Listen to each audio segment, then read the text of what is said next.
Плохие дороги, перебои со светом и водой. Чиновники в очередной раз разводят руками и просят подождать финансирования. С этими проблемами долгие годы встречаются жители села Фонтаны. Участки в селе Фонтаны Симферопольского района были выделены местным жителям еще в начале 90-х годов.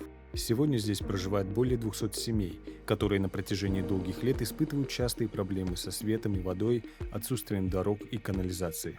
Здесь родились наши дети, пошли в детский сад, которые на Залесской возили их по грязи. И уже на протяжении 30 с лишним лет мы живем в такой же вот бездорожной грязи. С освещением у нас просто какая-то беда. Как небольшой ветер, хороший дождь, трансформаторы наши горят как новогодние елочки, сверкают. Их приезжают, подлечивают. Следующая непогода повторяется то же самое. Не хватает мощностей. И вода то есть, то нет.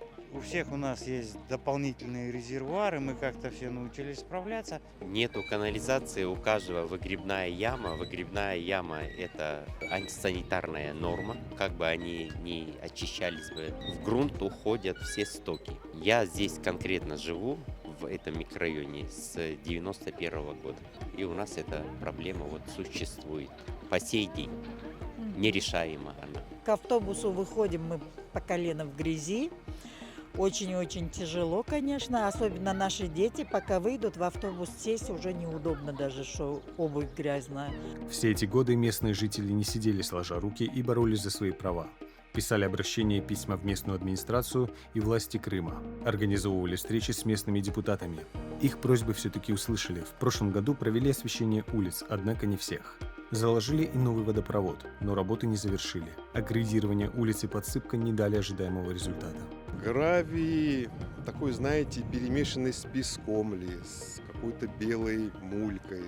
Очень сложно сказать, но, в общем, когда поднимается сильный ветер, здесь у нас буря в пустыне, можно так сказать. В дома все летит. Установили новые колодцы, обустройство люков, все это самое. И установка трубы новой не сделана. Люки открыты, да, без крышек. Сами закрываем, чем попало, чтобы никто туда ночью может человек упасть спокойно. На вопросы жителей представители местной власти лишь разводят руками, дают обещания и просят подождать. Дороги с 22 года грейдируются.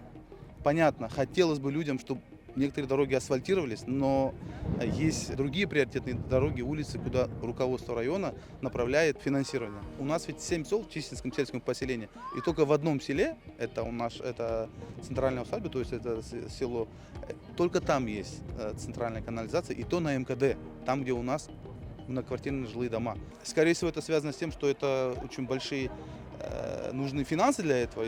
У меня есть письма, которые я непосредственно писал в УПК «Крымэнерго» о том, чтобы поменять ТП 412 и 225 на Затлык и на Тарла. Ждем. Единственное, чего удалось добиться местным жителям за долгие годы, это новая детская площадка. Она появилась месяц назад. До этого здесь была площадка, простояла, наверное, около 10 лет.